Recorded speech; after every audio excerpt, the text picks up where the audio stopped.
வணக்கம். இந்த வீடியோவில் 18 மாத நிறுத்தப்பட்ட அகவலைப்படி டிஏடிஆர் அரியர் தொகை அரசு ஊழியர்களுக்கு ஆப் நியூஸ் சார்ந்து தகவல்கள் கிடைத்திருக்கின்றன. இது சார்ந்து கூடுதல் விவரத்தை பார்க்கலாம். அரசு துறையில் பணிபுரியக்கூடிய அரசு ஊழியர்கள் பயன்பெறக்கூடிய வகையில் அகவலைப்படி நிலுவைத் தொகை, புதிய ஊதிய குழு பற்றிய தகவல்கள், சம்பள உயர்வு கணக்கீடு சார்ந்த அறிவிப்புகள் வெளியிடப்பட்டு வருவது குறிப்பிடத்தக்கது. கோவிட்-19 பெருந்தொற்று காலத்தில் 2020 ஜனவரி முதல் 2021 ஜூன் மாதம் வரை மத்திய அரசு ஊழியர்கள் மற்றும் ஓய்வூதியர்களுக்கான அகவலை நிவாரண உயர்வுகள் நிறுத்தி வைக்கப்பட்டன.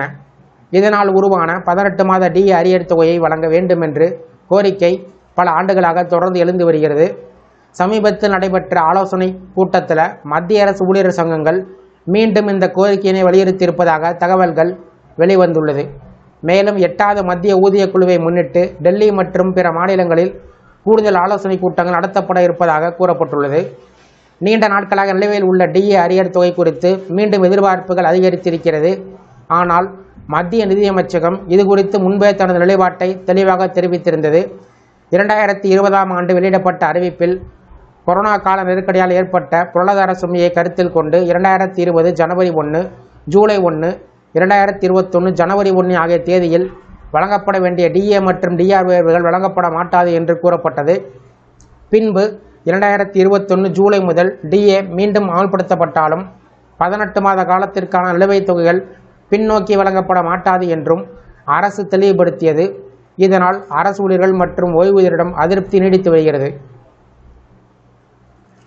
இதற்கு இடையில் மத்திய அரசு சமீபத்தில் அரசு ஊழியர்கள் மற்றும் ஓய்வூதியர்களுக்கு 2% டிஏ மற்றும் டிஆர் உயர்வை அறிவித்துள்ளது.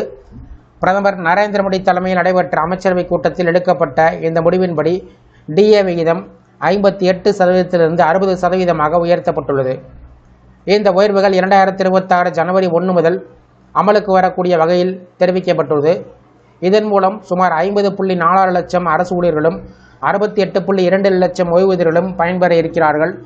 உயர்ந்து வரக்கூடிய விலைவாசியை சமாளிக்கக்கூடிய வகையில் இந்த நடவடிக்கை எடுக்கப்பட்டதாக அரசு தெரிவித்துள்ளது. தற்போதைய சூழ்நிலையை பார்த்தால் 18 மாத டி அரியர் தொகை உடனடியாக வழங்கப்படும் என்ற அதிகாரப்பூர்வ அறிவிப்பு இன்னும் வெளிவரவில்லை. இருப்பினும் 8வது ஊதிய குழு சார்ந்த ஆலோசனைகள் நடைபெற்று வருவதாலும் ஊழியர் சங்கத்தின் அழுத்தம் தொடர்வதாலும் எதிர்காலத்தில் இந்த கோரிக்கை மீண்டும் பரிசீலிக்கப்படலாம் என்ற நம்பிக்கை நிலை வருகிறது. எனவே மத்திய அரசு ஊழியர்களும் ஓய்வூதியர்களும் தற்போது அரசுடைய அடுத்த கட்ட அறிவிப்புகளை அவருடன் எதிர்நோக்கி காத்திருக்கிறார்கள். இந்த வீடியோ குறித்த உங்களுடைய கருத்துக்களை கமெண்ட் செக்ஷனில் கமெண்ட் பண்ணுங்கள். இந்த வீடியோ பிடிச்சிருந்தா வீடியோக்கு லைக் பண்ணுங்கள். இந்த வீடியோவை உங்களுடைய நண்பர்கள் மற்றும் உறவினருக்கும் ஷேர் பண்ணுங்கள். நன்றி.